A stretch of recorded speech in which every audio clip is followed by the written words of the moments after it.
Good morning to our viewers from the United States and Canada. Guten Tag, bonjour to our viewers from Europe, and good afternoon if you are tuning in from the UK. Welcome to this special episode of NAVI webinar series. We are fortunate today to have General Christian Badia with us. Dear General, welcome to the broadcast. Ibrahim, thank you very much. Thank you very much for having me, and to the audience, wherever you might be, hello and warm welcome to you. Looking forward briefing and discussing with you. Dear sir, thank you so much for joining us today again. I want to briefly introduce you to our viewers, and then we will continue with my questions, and then we will have a Q&A from the audience to follow up with our discussion. General, I want to start with your latest assignment with NATO. You have recently retired from the German Air Force as a four-star general over the summer of 2025, and your latest assignment was at NATO. You served as the deputy commander for the Supreme Allied Command Transformation, which is one of NATO's two strategic commands and happens to be headquartered in Norfolk, Virginia. You served in this post for the last 3 years. A little more about your background with the Deutsche Luftwaffe, if you will, and NATO military and the NATO. You joined the German Air Force in 1984 as a cadet, became a jet pilot and officer. You got training in the United States, and in your first assignment, you were assigned to the Fighter Wing 71 Richthofen. You gained experience as a fighter pilot, and you followed the traditional route for fighter pilots all the way to become a squadron commander of that wing between 98 and 1996 to 1998. After finishing General Staff College and Command College in Hamburg, your first assignment at NATO was at Air Base Ramstein, which is modern-day NATO's Allied Air Command. After several assignments with the German Air Force and Defense Ministry, you assumed the responsibility of the commander of the Fighter Wing 71 Richthofen again. I guess that fighter wing has a lot in your professional career. After 3 years of command, you obviously served consecutive assignments at the Ministry of Defense, and you, following your promotion to Brigadier General, you served as the Assistant Chief of Staff of Air Force and served several other policy and planning posts for the Ministry of Defense. Following these assignments, you assumed the commander of European Air Transport Command in Eindhoven and served as the Director General of the German Military Aviation Authority in Cologne. And again, assumed responsibility of the Director General for Planning in the Ministry of Defense. And as I said in the beginning, your latest assignment was at NATO, and you served as the Deputy Commander of Allied Command Transformation until July 2025. Sir, welcome again to the program.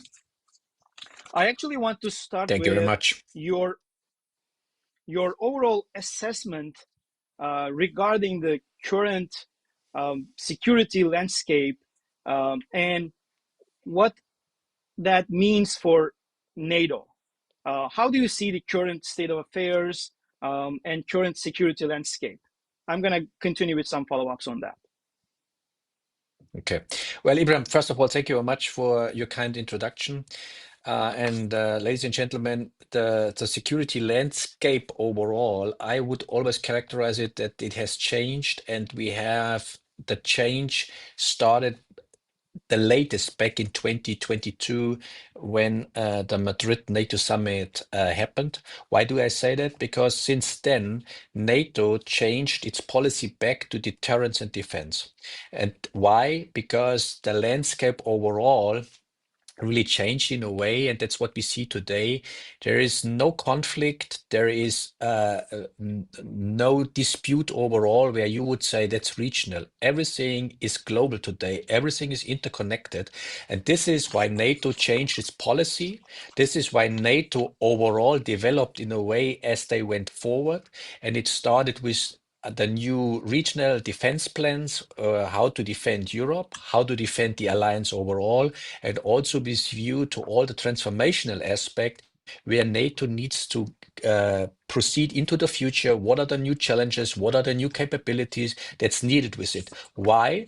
Because, as I said, you need to give an answer globally to all the challenges that are out there. And you see today it starts from peer-to-peer conflicts, the axis of autocrats. When you come from North Korea via China, Iran up to Russia, you see it how sanctions are being undermined today and going up to a hybrid conflict into a hybrid war as we see it today. And this is really the new landscape, and this is where NATO has to give answers. Thank you so much, sir. You touched on several important points there. I think one that I would highlight would be your reference to 2022. Obviously, Russia's full-scale invasion in Ukraine. In a recent program with Agora Strategy, you actually argued that while the war in Ukraine is very important, it should not be a blueprint for a potential NATO-Russia conflict. And you have certain reasons to argue that. Would you mind to expand? Would you mind expanding on that a little bit for our viewers? Of course, I can do that. Number one, what's very important is, and that's my advice to everyone, never overestimate your own capability and never underestimate your opponent's capabilities. Why do I say that? You can see that from a, if you will, from a Russian point of view, they thought it will be easy to win a conflict of war against Ukraine, and you see it's not the case, which is I'm very thankful for that and for Europe and overall that it is what it is, because you see how a society overall really stands up and fights even against a tremendous big opponent, and you see what the result is today. Number one. Number two is when I say it's not a blueprint, because there are always each conflict is different. And if we look at the conflict, at the war in Ukraine, there are restrictions, there are constraints, which NATO has, of course, to do a thorough analysis. How would we fight? And I can tell you, we know exactly how we would, or how NATO would have fought and will fight in the future, because you need to approach an opponent, if it would be Russia, in a total different way across all domains. And this is something where NATO also focused on. When we call it for the multi-domain operations and multi-domain, NATO thinks the war in 5 domains, which is cyber, space, air, land, and sea. And you would attack and fight in all domains, and they would be closely interconnected, and that's the only way how you would gain and maintain an advantage over your opponent in order to really leverage all the advantages you are having. So it would be a total different setup of war if we would have to go to war. And let me say that as well, because we might want to discuss that. The most important thing is you need to be prepared in a way that you are that deterrent that whatever the opponent might be never thinks about attacking you, because he knows the dilemma and the problems my possible opponent would create to me are a lot greater than I would have a chance to win. Thank you so much, sir. Those are great. Those are great insights. Since you brought up the Ukraine's success, thankfully, in this war, unexpected performance, unexpected positive performance against Russia in this war, I'd like to expand on that a little bit and what it means for for our air and joint doctrines. And I want to tie that to the use of uncrewed systems or drones, as more known in the public discourse. So Ukraine has been very successful in utilizing drones in this war. Most prominently, in June 2025, Ukraine has been using drone attacks throughout this war from the beginning on important Russian targets, strategic targets like oil refineries and other strategic targets, but particularly in June 2025, Ukraine carried out a coordinated covert drone attack on 5 different Russian bases. One of them, Belaya Air Base in eastern Siberia. The significance of this attack was it was spanning over 5 time zones. It is coded as Operation Spiderweb, and anywhere between, depending on different sources, 10 to 35 strategic aircraft was destroyed only by using drones. So these and Belaya Air Base, the farthest air base that Ukraine attacked, is 4,300 kilometers away from Ukraine border. So this is actually this type of targets. As a seasoned Air Force general, you and I pretty well know that these targets are textbook counter-air operations targets to cripple your enemy's ability to attack you in the first place.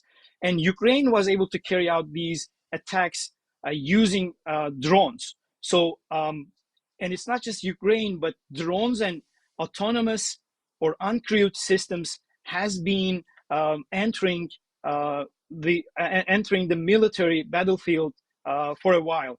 What do you think this indicates about the future of warfare and its impact on both air doctrines and joint military doctrines, sir?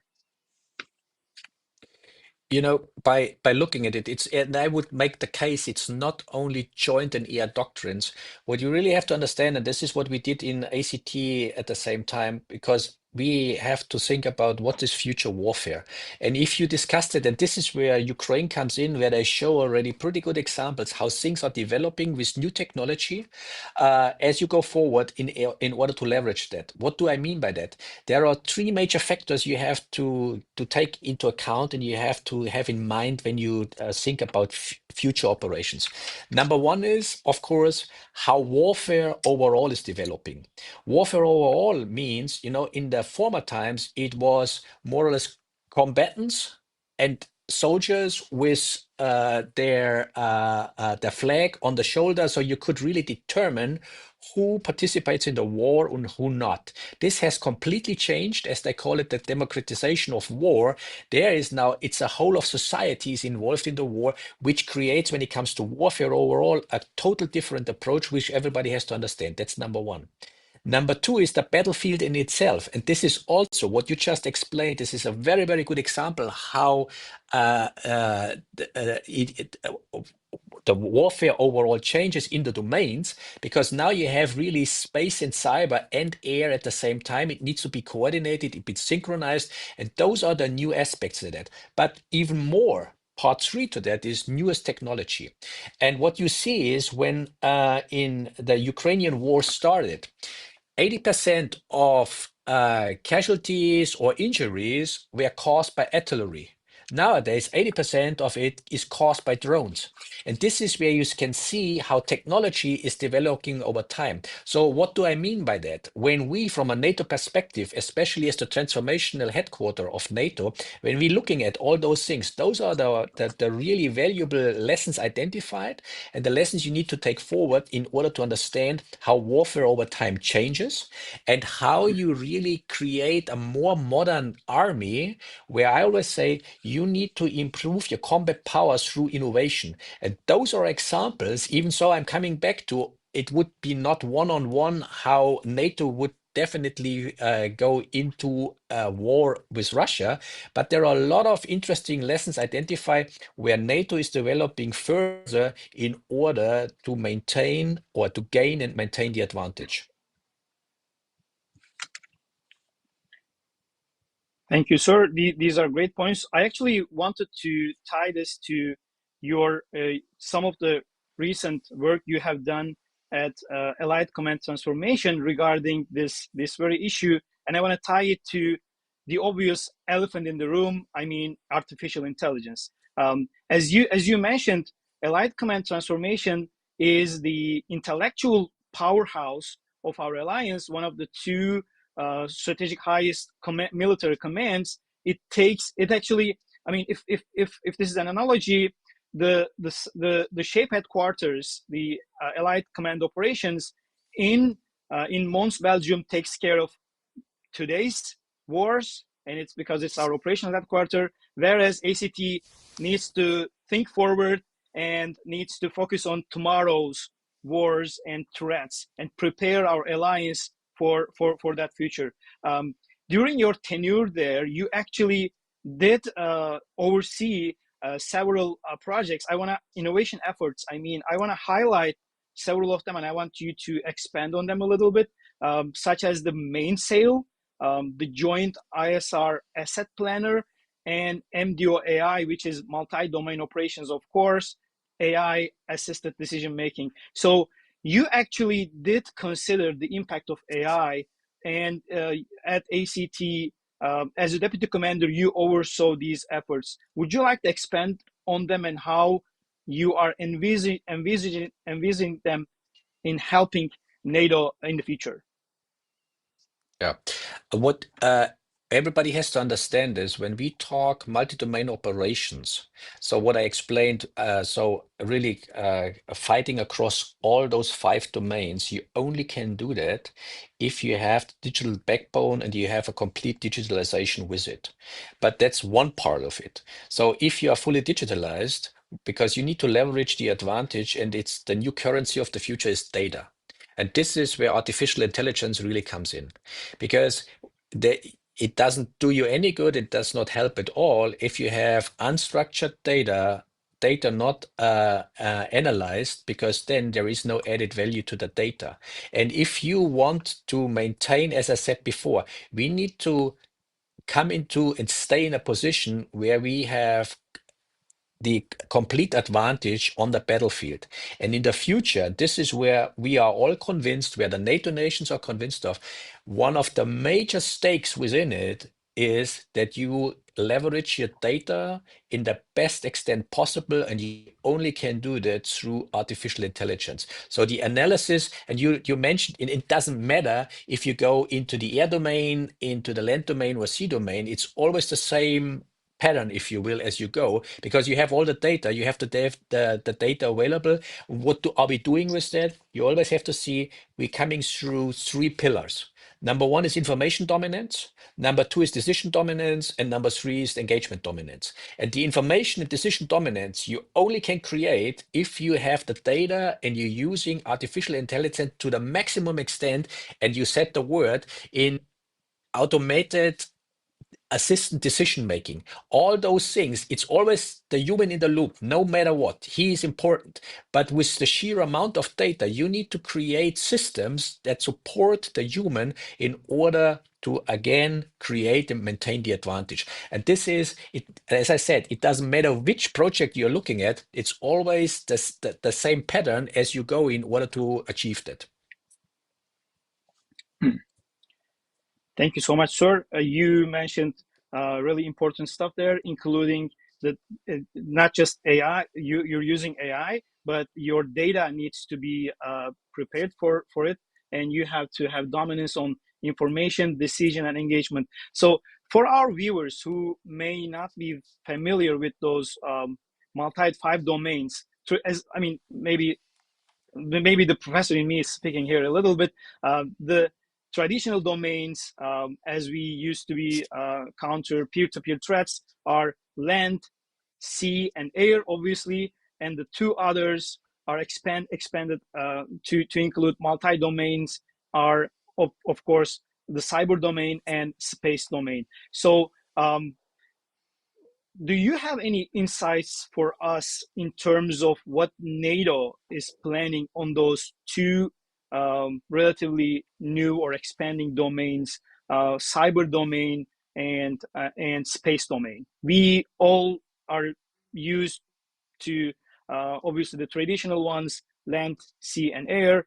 But if you can share us NATO's plans for cyber and space domains. Well, what you have to see is, and it's the same with air, land, and sea, NATO is creating overall strategies, is creating overall standards, and is creating overall targets where nations need to engage. But at the end of the day, NATO is nations. We must not forget that.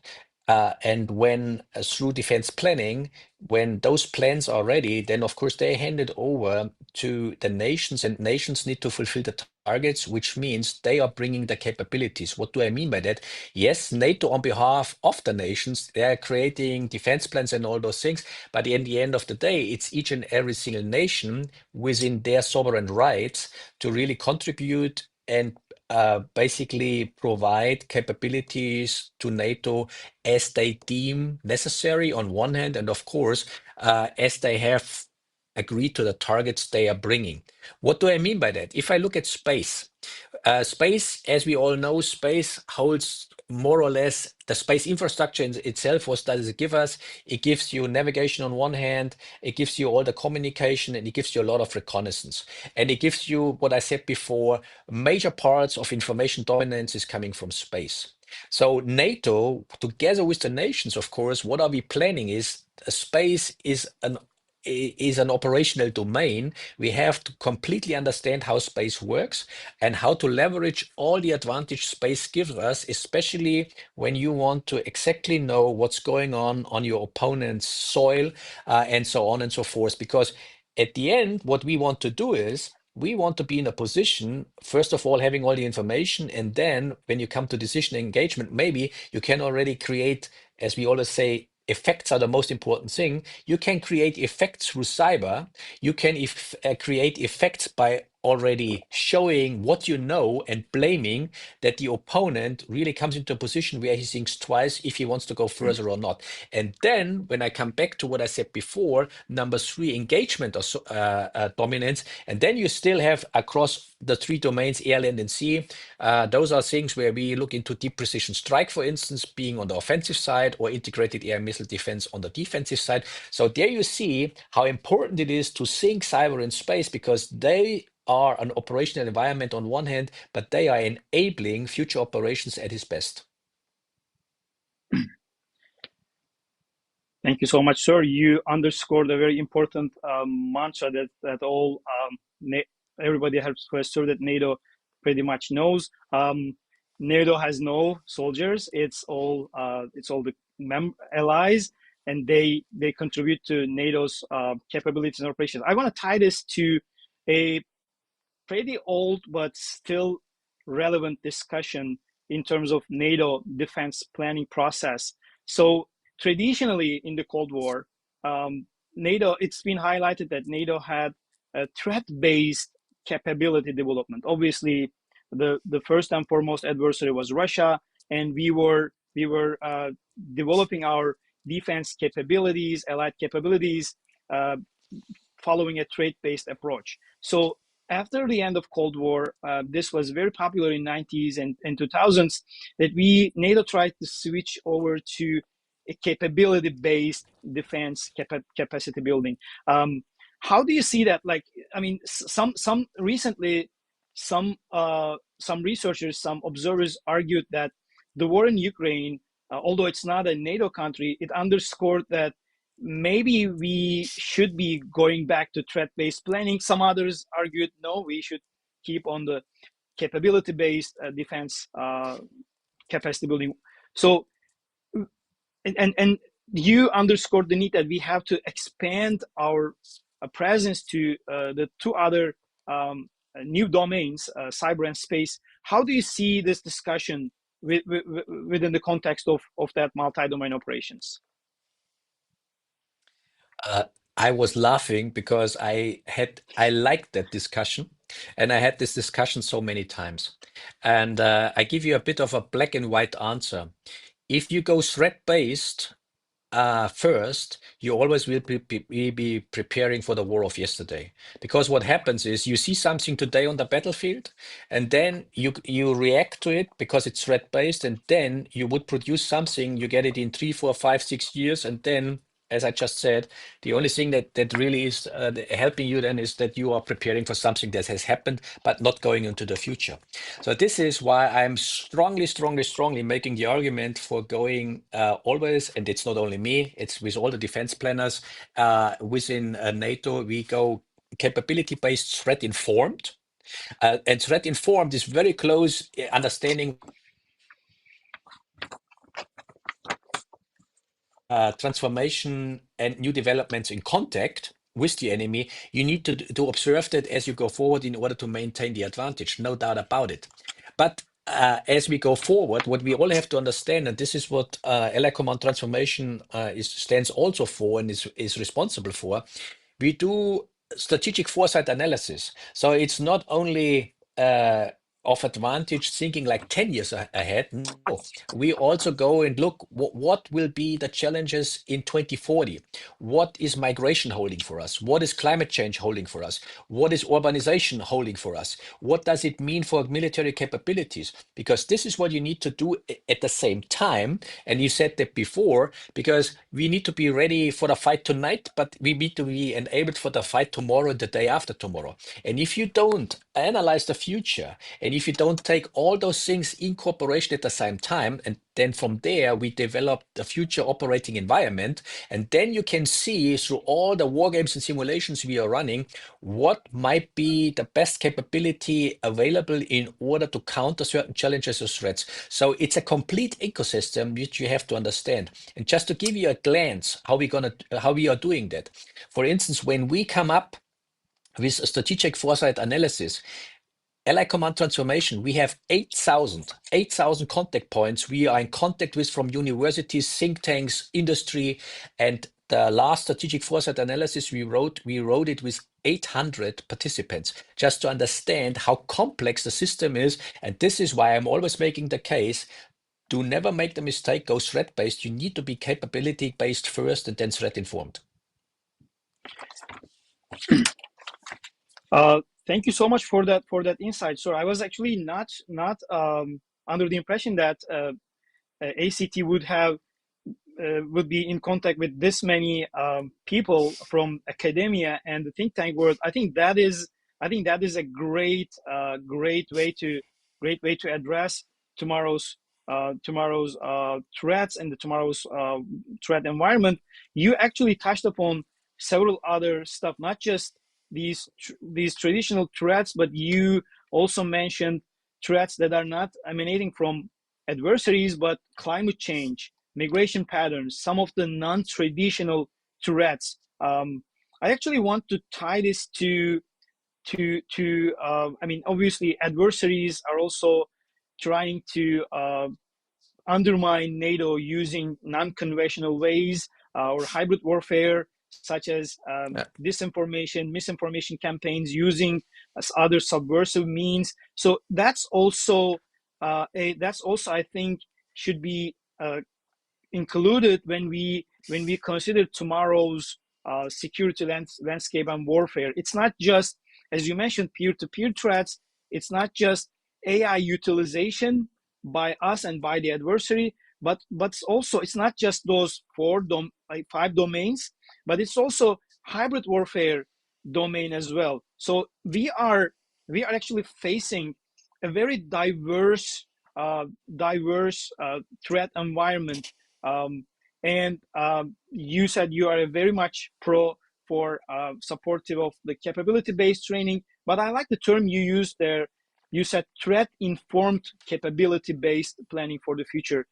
So could you talk a little bit about how NATO is planning to handle hybrid warfare and hybrid threats? Sure, sure. Because what you have to see is, as much as Allied Command Operations in Mons is taking care of the operational environment, countering whatever is out there and defending Europe, at the same time, with all the concepts and strategy papers ACT is responsible for as we came forward, we if you want to understand where warfare of the future, there are five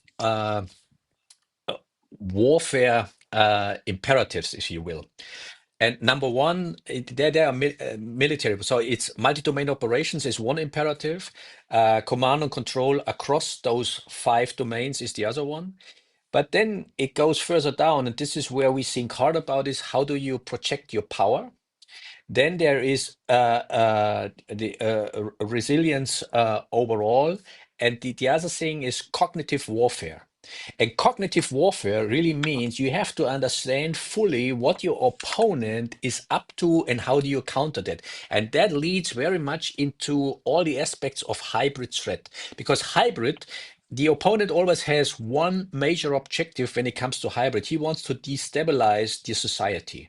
So this is where resilience and cognitive warfare come back, and what the society has to understand, because my saying, or it's my saying, I repeat it, it's the UK saying, okay, the nation wins the war, the army wins the battle. So you need to enable the complete nation to be resilient, which leads very much into hybrid threat overall. And everybody has to understand it. And the word hybrid in itself, it's sometimes misleading because, you know, there is a lot of interpretation out there what hybrid really is. But hybrid at the end of the day has one objective, it's destabilization, and it's everything. It's from blinding satellites, attacking critical infrastructure, using migrants, assassination of Russian people, for instance, in the UK. And if you connect the dots, if you see what's happening daily, then you might, and I do that, you might come to the conclusion we are on a hybrid war with Russia already. And this is what we have to understand. This is what NATO at the same time thinks, and this is where we also need to be prepared for. It's not only peer-to-peer Article 5 operations in order to defend alliance territory. No, it's the same. We need to take care of our population, and we need to build on that, being a resilient society overall.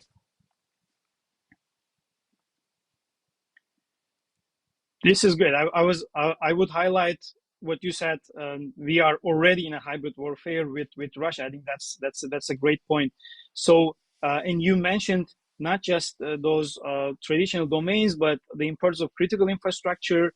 And I wanna ask you a question related to that in terms of the so obviously military capacity and capability development is also depends on critical supply chains. And obviously, the adversaries are trying to undermine NATO's capabilities in that as well. When we consider the vulnerabilities of the today's supply chains, like considering some cyber attacks on pipelines or communication systems and a defense industrial base.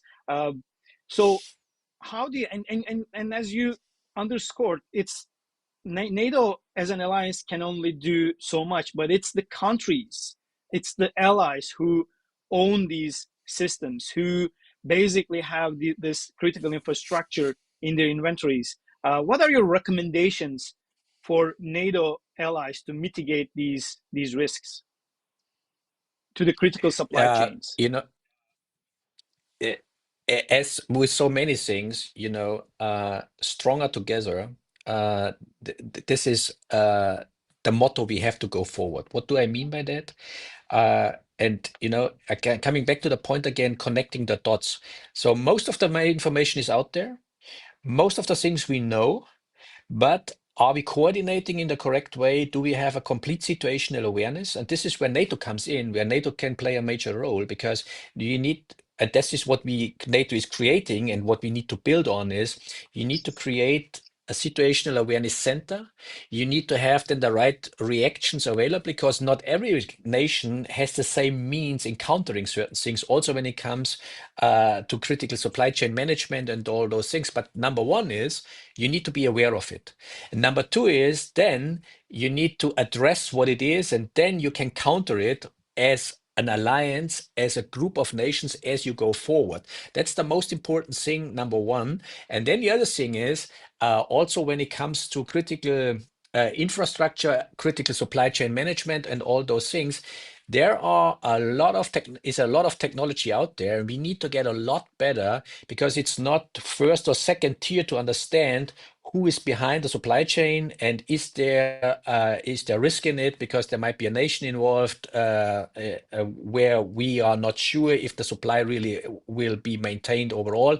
It needs to go down to level 10 to level 15, and those are things. This is also where NATO can come in when we go with common capabilities, common funded capabilities. Why do I say that? Because the alliance has 32 nations, and there are smaller nations.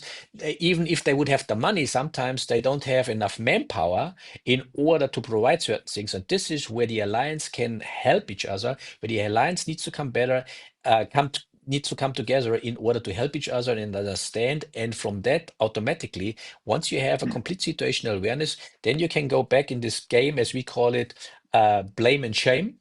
And then you go outreach, and then you will see that things are changing. Thank you so much, sir. I want to tie this to a very current discussion. In your podcast with Agora Strategy, you actually promoted the idea that European allies, first and foremost, no surprise, you highlighted that Germany can play a greater role, and in terms of taking care of more burden share at NATO. This is actually very much in line with the U.S. with what U.S. President Donald Trump argues for. He actually asks for higher burden share by the European allies, and this, as we all know, in the latest NATO summit in The Hague, NATO allies set a spending goal of 5% of their GDPs, and there has been some talks in relation to this in terms of higher burden share by European allies.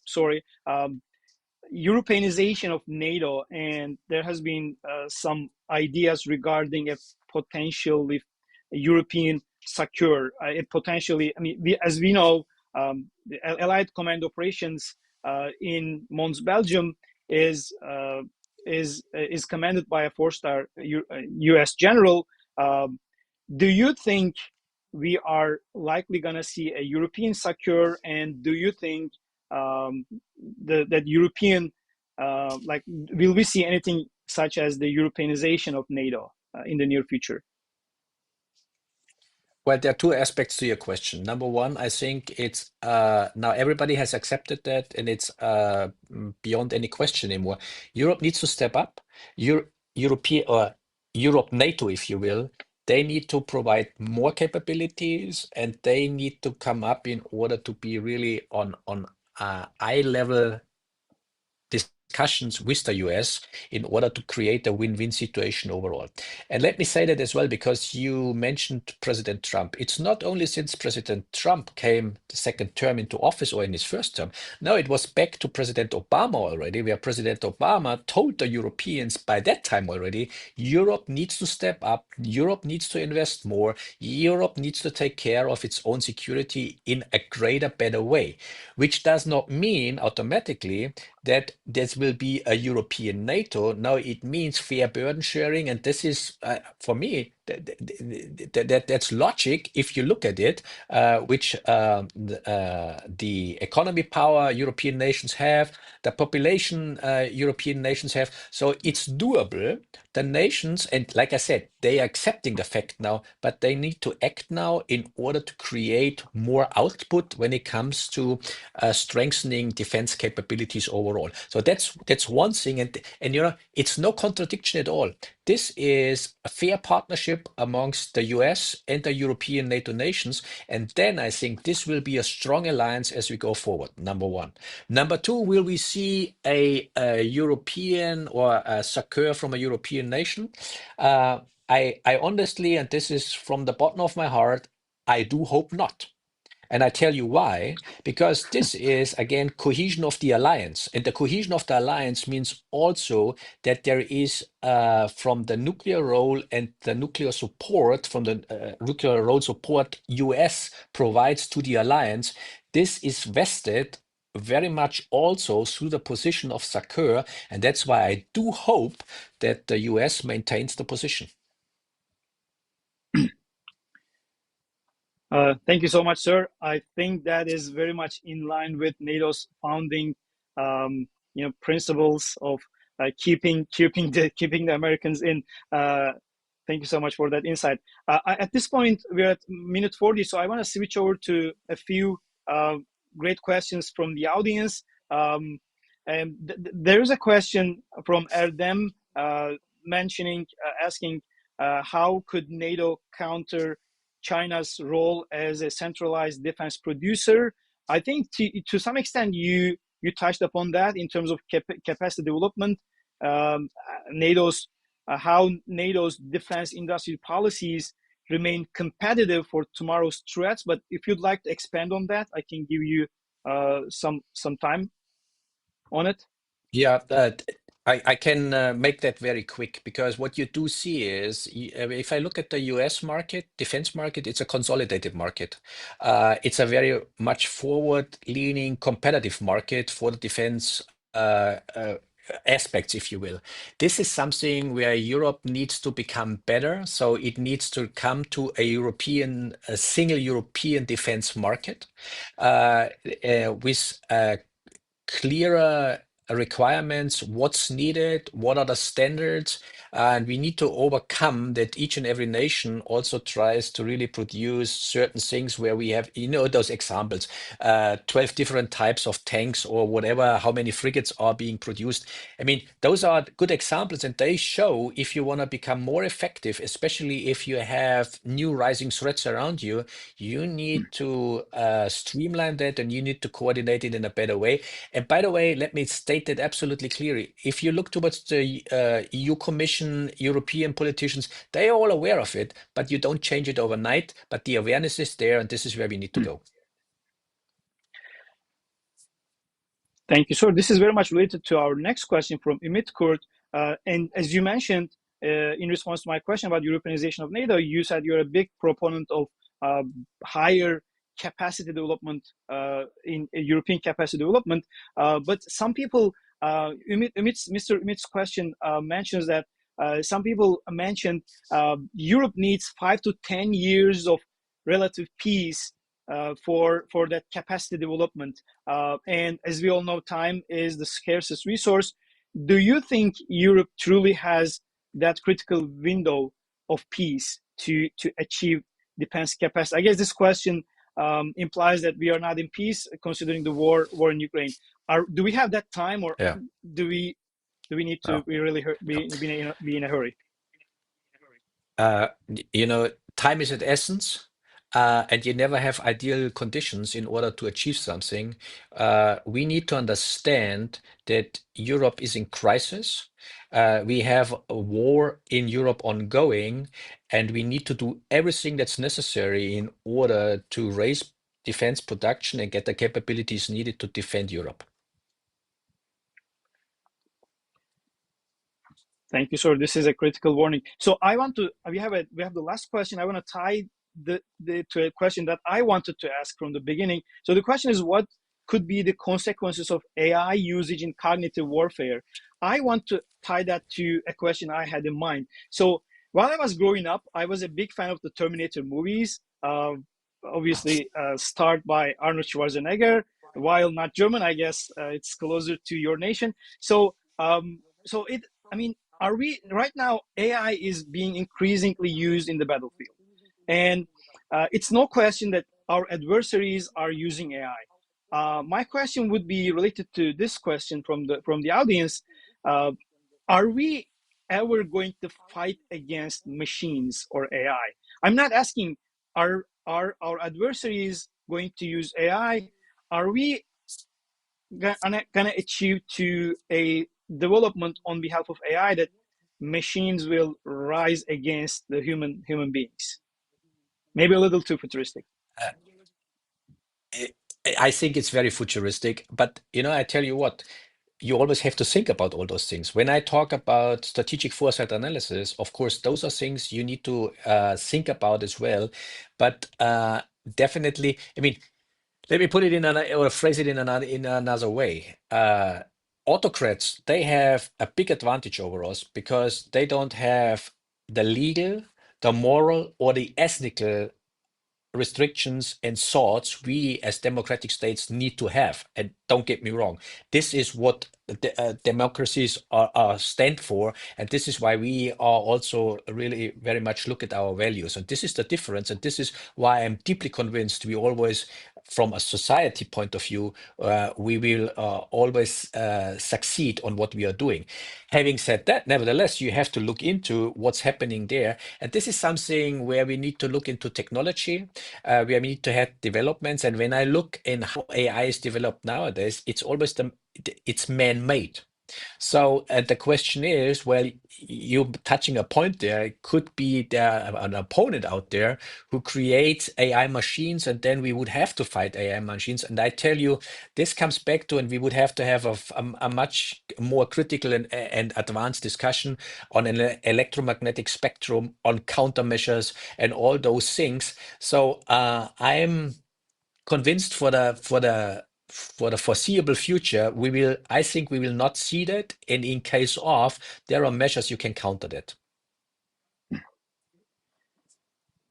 Thank you so much, sir. I really liked the fact that you highlighted NATO's founding principles and emphasis on democracy in your answer. I think this is the best place to finish our discussion today, because we are at our time frame that we planned for this talk. Thank you so much, sir. You had some great insights for us. If I were to come up with several takeaways, you highlighted the importance of multi-domain operations. You highlighted the importance that NATO needs to be very resilient and vigilant. But you highlighted the fact that human beings need to be always in the loop. We cannot just solely depend on AI. And you highlighted the fact that as NATO allies, we should be focusing on our founding principles of our alliance. This was a great session, sir. I know we probably had many other stuff to discuss. Maybe in the future we can have another discussion on something specific to Ukraine, or some of those specific topics that we discussed today. But I'd like to thank you so much for your service to German Luftwaffe and your nation and our alliance of NATO. Your service spanning 4 decades, and I would like to again congratulate you on your recent retirement. And I've seen that you started a new defense strategy firm, 5-Star Strategy, I guess was the name. So we wish you all the possible success in your retirement time and in your new endeavor at your newly founded LLC, sir. Thank you so much for joining us today. We appreciate your time and your insights. Thank you very much. All the best to you. Thank you very much for having me, and take care. Thank you. Bye bye.